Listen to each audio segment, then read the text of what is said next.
दोपहर 3 बजे के भोजपुरी समाचार में अपने के स्वागत बा। नमस्कार, हम अफरोज। सबसे पहले प्रमुख समाचार। कपिलवस्तु जिला अस्पताल के स्वास्थ्य कर्मी में कोरोना संक्रमण पुष्टि, जरूरी बाहे के सब सेवा बंद। खाने पानी संस्थान बुटवल के कार्यालय प्रमुख घूस रकम सहित पकड़ैलन। स्रोत ना खुलल 2,33,000 रुपया सहित 8,22,000 रुपया के भोचर बरामद। महोत्तरी गौशाला में सुकुम्बासी के घर भस्कावल 6 महीना बीतला पर भी बिचली, गर्मी या वर्षा से पीड़ित। हांगकांग के चर्चित प्रजातंत्रवादी प्रशासक जिम्मी पकड़ैलन, विदेशी शक्ति सबसे मिलल अभियोग। राष्ट्रीय फुटबॉल टोली की खिलाड़ी के आज से कोरोना परीक्षण शुरू, भादो 1 गते से प्रशिक्षण की तैयारी।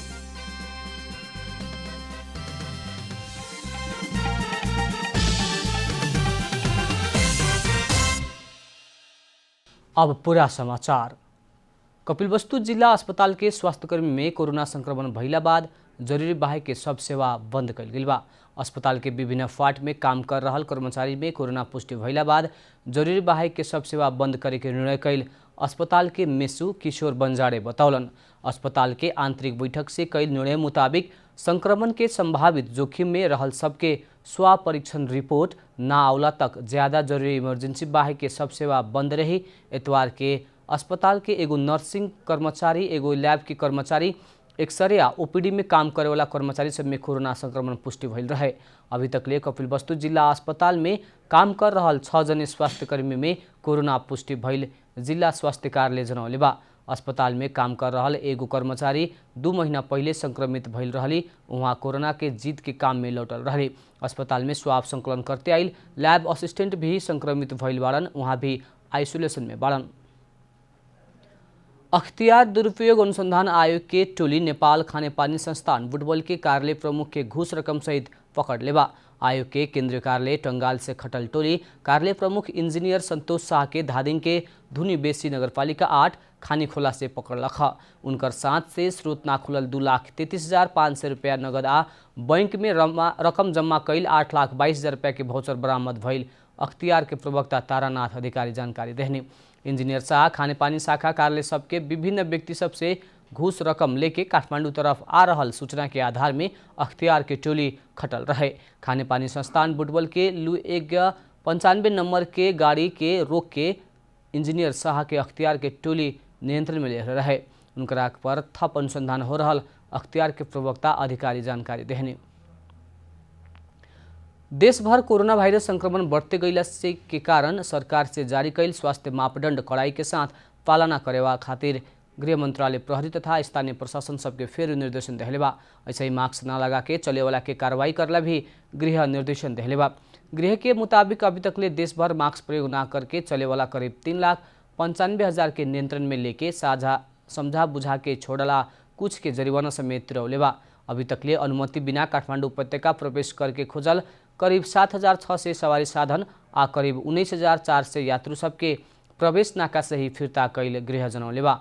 तो कल निर्देशन विपरीत सवारी चलावे वाला करीब 1,37,000 सवारी साधन के होल्ड कैल गईल बाटे त जोर बिजोर प्रणाली विपरीत सवारी चलावे वाला करीब 5,300 सवारी साधन के नियंत्रण होल्डिंग में राख के कार्रवाई कैल गृह जनौले बा। बाँके में कोरोना संक्रमित सबके संख्या समुदाय स्तर में बढ़ते गईल बाटे। 15 दिन एने 212 जने में कोरोना संक्रमण दिखाई देहले बाटे त 1 जने के मृत्यु भइल बा। बाँके में समुदाय स्तर में कोरोना संक्रमित सब भेटाए लगला संगे नेपालगंज मेडिकल कॉलेज कोहलपुर द्वारा देहल जाए वाला सेवा सब धीरे धीरे रोका होते जा रहल बा।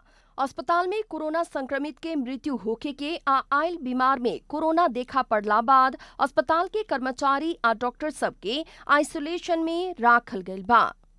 हिजोको दिनसम्म चाहिँ 75 जना स्टाफ र सबै हेल्पर डक्टर सब गरेर चाहिँ हाम्रो क्वारेन्टाइनमा जानुपर्ने अवस्था छ।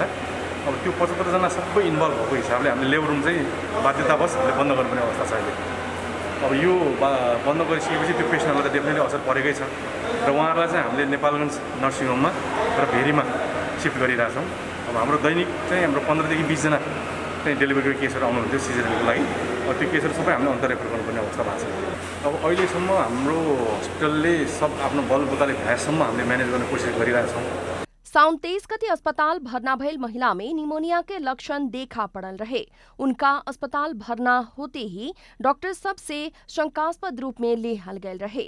वो महिला के स्वाब परीक्षण खातिर पेठौला बाद कोरोना के पुष्टि भइल रहे। उहे कारण मेडिकल कॉलेज कोहलपुर में अभी लेबर रूम, आपातकालीन सेवा आ 50% मेडिसिन वार्ड सील कइल गेल बा। जुन चाहिँ सुरुको आउँदा दिनदेखि नै हाम्रो शंकास्पद नै थियो नि, त्यो कारणले गर्दा हामीले इमर्जेन्सीबाट सिधै आइसोलेसनमा पठाएर हामीले स्वाब टेस्ट गरेका थियौँ। मतलब उसको क्लिनिकल फिचरहरू पनि हुन्छ नि, त्यो पोजिटिभ नै हुने सम्भावना देखेर हामीले चाहिँ इमिडिएट आएको 2-3 घन्टामै हामी स्वाब लिएर पठाएको थियौँ। त्यो अब पेसेन्ट एक्सपायर भइसक्यो रिपोर्ट आएको छ। अब यो क्रम अलिकति कन्टिन्यू हुँदै गयो, रिपोर्ट चाहिँ ढिलो आउने। अब रिपोर्ट ढिलो आइसकेपछि हामीलाई यहाँ काम गर्न एकदमै गाह्रो भइरहेको अवस्था छ र आजको दिनमा हाम्रो लेबर रूम चाहिँ सिल भएको अवस्था छ, प्लस इमर्जेन्सी वार्ड पनि सिल भएको छ भनेदेखि आधा मेडिसिन वार्ड चाहिँ सिल भएको छ। 2टा युनिटमध्ये एउटा युनिट चाहिँ बन्द गरेको अवस्था छ। जिला प्रशासन कार्यालय बाँके द्वारा लॉकडाउन के कड़ाई के साथ लागू करे के तैयारी कैल गेल बा। आज चाहिँ झन् कडा गरेको छ, तर तैपनि चाहिँ अब यो कम्युनिटी लेभलमा बढेको छ। आज भर्खरै चाहिँ कोहलपुर 2 को चाहिँ 70 वर्ष महिलाको चाहिँ कोभिडको कारणले मृत्यु भएको छ। अब यहाँ देखिरहनु भएको छ, यो चाहिँ डेड बडी म्यानेजमेन्ट हुँदैछ। अब यो कन्ट्रोलको लागि चाहिँ अब थप अझै पनि यो लकडाउनलाई निषेधाज्ञालाई अझै पनि कडा गर्नुपर्ने जस्तो देखिन्छ। बाँके में अभी तक कोरोना संक्रमित की संख्या 6 से 17 पुगल बा। ठीक होके घर लौटे वाला की संख्या 4 से 5 पुगल बा। कोरोना से मृत्यु होखे वाला की संख्या 3 पुगल बा। बाँके से रविंद्र सिंह ठकुरी के रिपोर्ट। भोजपुरी समाचार में अब छोट विश्राम।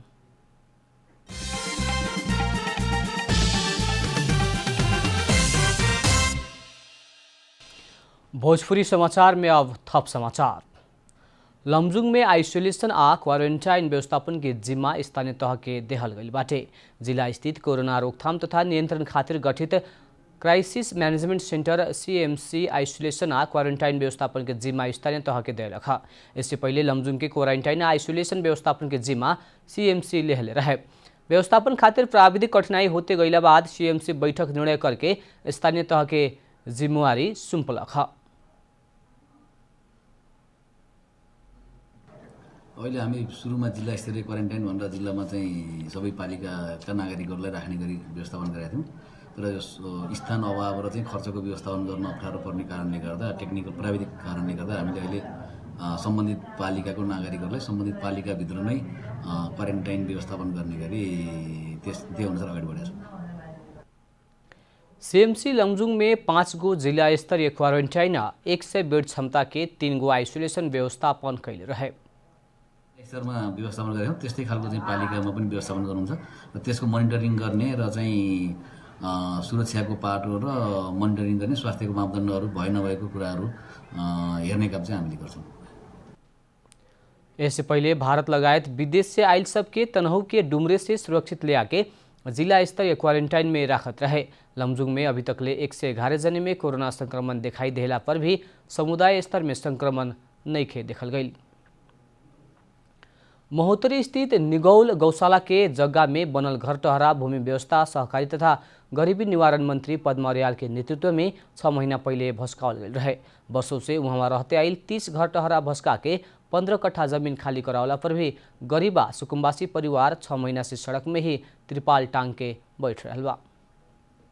यहाँ गरीब के पीड़ा बुझे वाला केहू नहीं खे।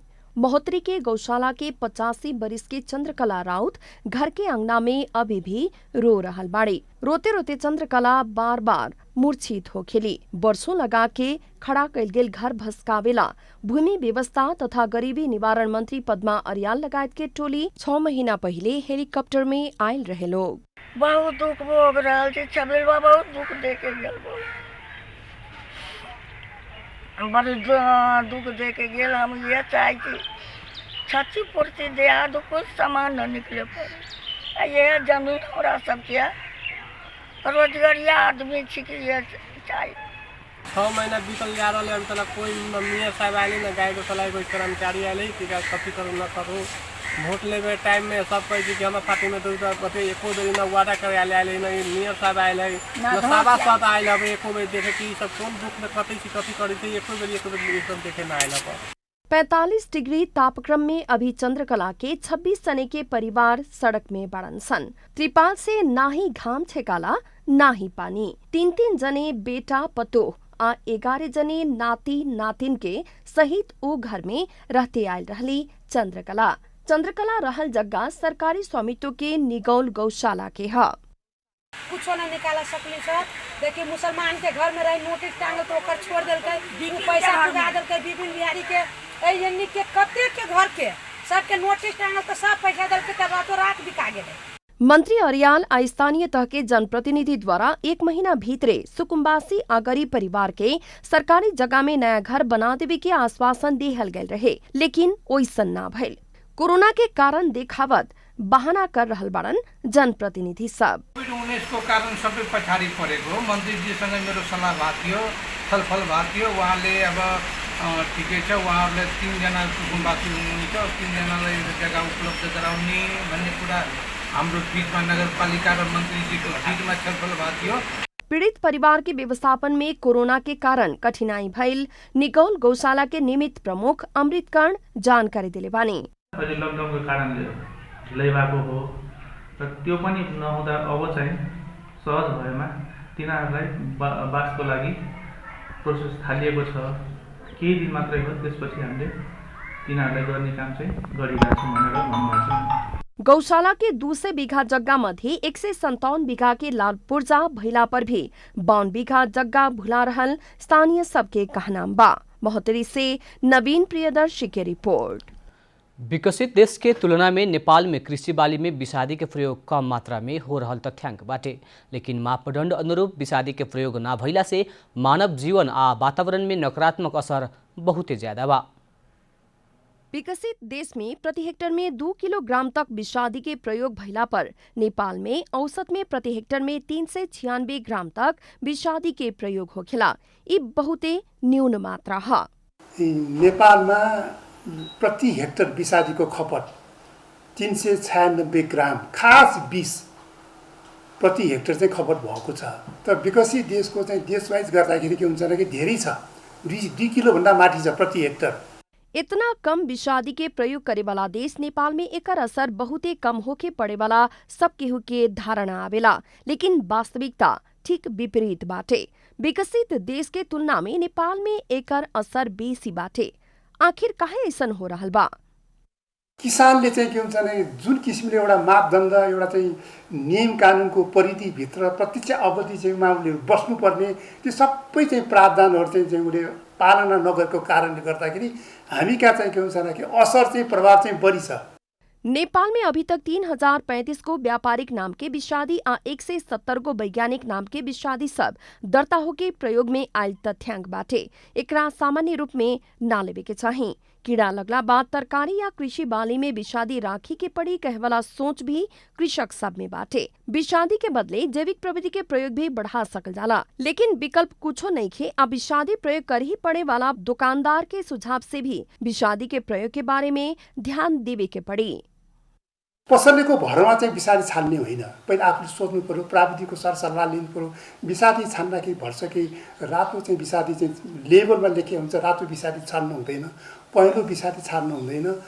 भर सके चाहिँ के भन्छ हरियो विषादी ज्यादै कम भएको विषादी त्यो पनि भएन भने के हुन्छ कि अलिक मध्यम रूपको चाहिँ विषादी निलो रङ भएको विषादीहरू हामीले चाहिँ के हुन्छ भन्दाखेरि किन्दाखेरि त्यो कुराहरू हामी ख्याल गर्नु पर्यो। किसान खुला बॉर्डर के कारण नेपाल में दर्ता ही ना भइल आ प्रतिबंधित विषादी भी आ रहल बा आ ओकर अवैध प्रयोग भी हो रहल बा। विषादी के नकारात्मक असर के चलते छाला के समस्या, भूमि ठोके के, मुड़ी दुखाए के, आंख में समस्या आवे के, छाला में खुजली होखे के, चक्कर लागे के, थकाई लागल महसूस होखे से श्वास प्रश्वास आ अन्य ऐसने किस्म के जटिल किस्म के स्वास्थ्य समस्या दिखाई पड़ेला। कृषि के व्यवसायीकरण के नाम में व्यापारीकरण करते पैसा कमावे के ही केंद्रित बनते जाइल जाई तो जथाभावी विषादी के प्रयोग से खुद के रोगी बनावेला हमनी खुद अग्रसर होखेम सन। विषादी के नकारात्मक असर ओसे पड़े वाला प्रभाव, सुरक्षित ओसार पसार आ प्रयोग, वही लिखा विकल्प के प्रविधि संबंधी ज्ञान किसान सबके देखे मापदंड भीतरे रह सकला पर मानव जीवन आ वातावरण में विषादी के असर कम हो सकेला। हरिशरण यूपानी की रिपोर्ट। अब आर्थिक समाचार।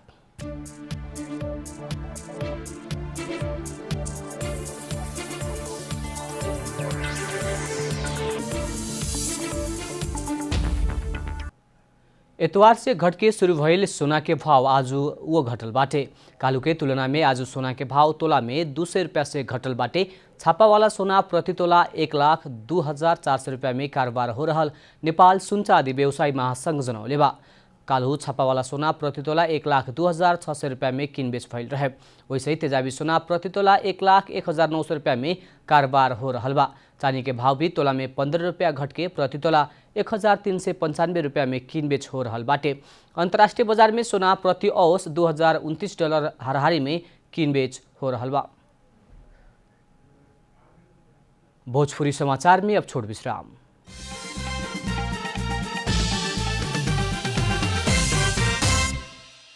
अब खेलकूद समाचार।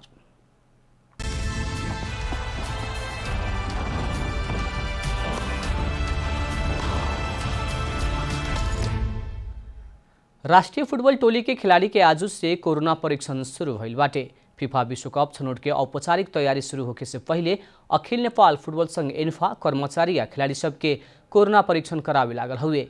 विश्व कप छनौट और AFC एशियन कप छनौट सहित के अंतर्राष्ट्रीय प्रतियोगिता के तैयारी में रहल नेपाली टोली प्रशिक्षण में उतरे से पहले एन्फा खिलाड़ी, प्रशिक्षक, ऑफिशियल खिलाड़ी रहे वाला एन्फा हॉस्टल के कर्मचारी सबके कोरोना परीक्षण करावे लागल हुए।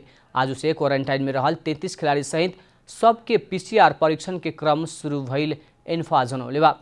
नेपाल विश्व cup 2022 AFC Asian cup football के संयुक्त छनौट अंतर्गत घरेलू मैदान में चाइनीज ताइपे, ऑस्ट्रेलिया आ जोर्डन से खेले के बाकी बाटे। उहे प्रतियोगिता के तैयारी खातिर एन्फा भादो 1 गते से राष्ट्रीय टोली के प्रशिक्षण में उतारे की योजना बनौले बा।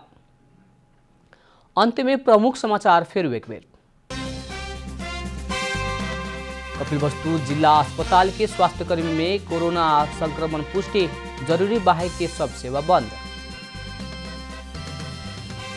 खानेपानी संस्थान फुटबल के कार्यालय प्रमुख घूस रकम सहित पकड़ैलन। स्रोत ना खुलल 2,33,000 रुपया सहित 8,22,000 रुपया के भाउचर बरामद।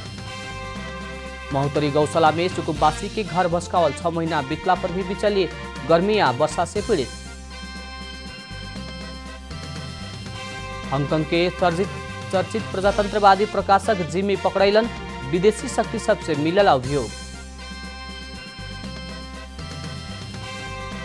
राष्ट्रीय फुटबल टोली के खिलाड़ी के आज से कोरोना परीक्षण शुरू, भादो 1 गते से प्रशिक्षण की तैयारी।